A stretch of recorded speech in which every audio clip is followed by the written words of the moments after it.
오늘 본문의 말씀은 기드온이 죽은 후에 기드온의 아들 아비멜렉이 세겜의 상수리 나무 아래에서 왕으로 등극한 이야기입니다. 여기 오늘 아비멜렉이 누구냐면 8장 31절에 등장하는 세겜에 있는 세겜에 있는 첩이 낳은 아들이 이 아비멜렉입니다. 이 아비멜렉이 왕이 되고자 하는 열망에 사로잡힌 이 아비멜렉은 왕권을 차지하기 위해서 모든 방법을 동원합니다. 왕권에 집착하는 아비멜렉의 배경에는 그의 아버지 기드온의 부정적인 영향이 있습니다.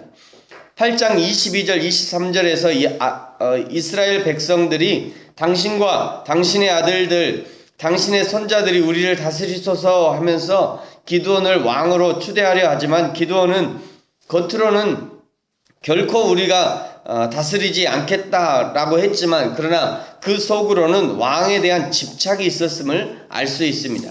그의 아들 아비멜렉이라고 하는 이 이름은 나의 아버지는 왕 이런 뜻입니다. 그러니까 아비멜렉이 기드온이 아들을 낳고 아들의 이름을 지을 때 나의 아버지는 왕이다 라고 하는 이름을 지은 것이죠. 결국 겉으로는 표현하지 않았지만 내면에 숨어있는 아버지의 야망이 훗날 아들들을 통해서 비극적인 모습으로 나타나게 된 것입니다. 사실 우리 사회에도 이런 비극적인 일들은 쉽게 볼 수 있죠. 아버지의 꿈 또는 어머니의 꿈을 자식들을 통해서 이루어 보고자 하는 잘못된 동기들이 많이 있는 것입니다. 사랑하는 성도 여러분, 여러분의 꿈은 무엇입니까? 그리고 여러분의 자녀의 꿈은 무엇입니까? 우리의 유일한 꿈은 예수님이기를 축복합니다. 예수님을 더 많이 닮아가는 것, 예수님을 더 많이 알아가는 것, 예수님을 더 많이 증거하는 것, 예수 그리스도의 복음을 더 많은 사람들에게 열방과 세계 가운데 복음을 전하는 것이 저와 여러분 그리고 우리 자녀들의 유일한 꿈이 되기를 소망합니다. 그것을 위해서 공부를 하고 그것을 위해서 성공을 하고 그것을 위해서 더 많은 지식을 쌓고 그것을 위해서 더 많은 물질을 사용하는 것이죠. 왕이 되려는 탐심으로 가득한 아비멜렉은 왕이 되기 위해서 혈연, 지연을 총동원해서 자금을 마련합니다. 오늘 2절 말씀 같이 한번 읽겠습니다. 시작. 청하노니 너희는 세겜의 모든 사람들의 귀에 말하라. 여룹바알의 아들 70명이 다 너희를 다스림과 한 사람이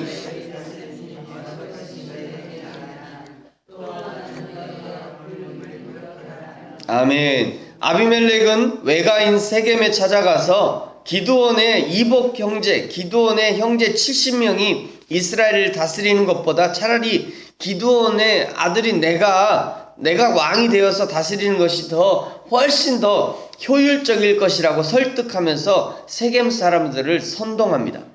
참으로 우리 시대의 정치인들의 모습과 너무나 비슷하지 않습니까? 혈연, 학연, 지연, 이용할 수 있는 모든 것들을 동원해서 자신이 원하는 권력을 얻으려고 하는 모습이죠.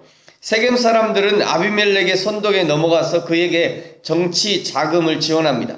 4절에 보니까요. 바알불이 신전에서 은 70개를 내어서 그에게 주매 아비멜렉이 그것을 방탕하고 경박한 사람들을 사서 자기를 따르게 했다라고 기록하고 있습니다.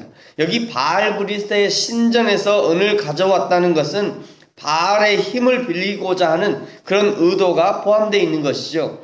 정치적 야망을 위해서 교회도 가고 절에도 가고 그때나 지금이나 아주 대통령 선거 때든지 하여튼 정치 때만 되면 그때나 지금이나 똑같은 현상이 벌어집니다. 너무나 비슷한 것 같아요. 지금이나. 정치 자금을 지원받고 아비멜렉이 한 일은 방탕하고 경박한 사람들, 불량배들을 고용해서 자기를 따르게 합니다. 이런 것은 하나님이 이스라엘 지도자를 세우시는 방법과는 완전히 다른 방법이지요. 하나님이 세우지 않았는데 스스로 왕이 되기 위해서 온갖 방법을 동원하고 있는 것입니다. 오늘날 우리 시대에도 이런 일들이 되풀이되지 않도록 참 주의해야 합니다. 특별히 교회에서 이런 일들이 일어나지 않도록 하나님의 진리의 말씀으로 교회를 잘 지켜나가야 하는 것입니다. 결국 아비멜렉은 자신의 이복 형제들을 한 바위 위에서 죽이는 처참한 일을 시행하고 자신은 왕으로 등극합니다. 우리 5절과 6절까지 같이 한번 읽겠습니다. 시작. 오브라에 있는 그의 아버지의 집으로 가서 여룻바알의 아들 곧 자기 형제 70명을 한 바위 위에서 죽였으되 다만 여룻바알의 아들 막내 아들 요담은 스스로 숨었으므로 남으니라. 세겜의 모든 사람과 밀로 모든 족속이 모여서 세겜에 있는 상수리 나무 기둥 곁에서 아비멜렉을 왕으로 삼으니라. 아멘. 권력의 눈이 먼 자의 비참한 실상이라고 할 수 있습니다. 세겜의 상수리 나무는 바알 신앙을 상징하는 것입니다. 권력의 눈이 머니까 바알 우상의 힘까지 빌어서 이런 처참한 일을 실행하고 있는 것입니다. 하나님의 백성을 다스리는 지도자가 세워지는 일에 하나님의 방법은 온데간데 없고 오직 악하고 추한 사단의 계략들만 춤을 추고 있는 것입니다. 2절 이제 7절부터 21절까지는 요담의 우화라고 하는 이야기입니다. 감람나무, 무화과나무, 포도나무는 나무 세계에서 왕이 되어 달라는 제의를 받지만 정중하게 거절합니다. 감람나무는 9절에서 내 기름이 하나님과 사람들을 영화롭게 하는데 어떻게 이 귀한 일을 버리고 나무들 위에 우쭐대겠느냐라고 하면서 거절합니다. 무화과나무는 11절에서 나의 단 것과 나의 아름다운 열매를 어찌 버리고 나무들 위에 우쭐대겠느냐 하면서 왕의 제안을 거절합니다. 포도나무는 13절에서 하나님과 사람을 기쁘게 하는 내 포도주를 내가 어찌 버리고 나무들 위에 우쭐대리요 하면서 포도나무 역시 왕의 제안을 거절합니다. 그렇습니다. 우리 각자에게는 나만이 할 수 있는 하나님을 기쁘시게 하는 귀한 일들이 얼마든지 있을 수 있죠. 그것은 감람나무 기름일 수도 있고요, 열매일 수도 있고 또 포도주일 수도 있습니다. 어떤 이들은 이렇게 이 새벽에 나와서 하나님 앞에 하나님을 기쁘시게 할 수도 있고요, 어떤 이들은 새벽은 못 나와도 또 다른 일로 하나님을 기쁘게 할 수 있는 것입니다. 어떻게 하나님을 기쁘게 할 것인가, 그것이 곧 우리 각자에게 주신 사명이고요, 우리가 평생에 찾아야 될 그런 과제인 것이죠. 죽기 전에 이 사명을 발견한 사람은 세상에서 가장 행복한 사람이라고 할 수 있을 것입니다. 그러나 가시나무는 15절에서 한 가지 제안을 하면서 왕의 제안을 받아들입니다. 그것은 내 그늘에 피하라는 것이죠. 가시나무의 그늘이 어디 있겠습니까? 우리가 아는 가시나무는 그 열매도 식용으로 사용하기 어렵고요, 가시가 많아 꽃도 꺾기 어려워서 그다지 쓸모가 없습니다. 오늘 성경의 가시나무는 아무런 쓸모없이 불쏘시개로나 쓸만한 잡목을 뜻하는 것입니다. 그런데 왕이 되겠다고 나선 가시나무는 왕이 될 만한 자질이나 능력도 없이 권력의 눈이 멀어서 왕권을 차지한 아비멜렉을 풍자한 것입니다. 능력이 있어도 사람들에게 유익을 주는 나무들은 겸손히 사양하는데 아무짝에도 쓸모없는 나무가 왕이 되겠다고 나선 것이죠.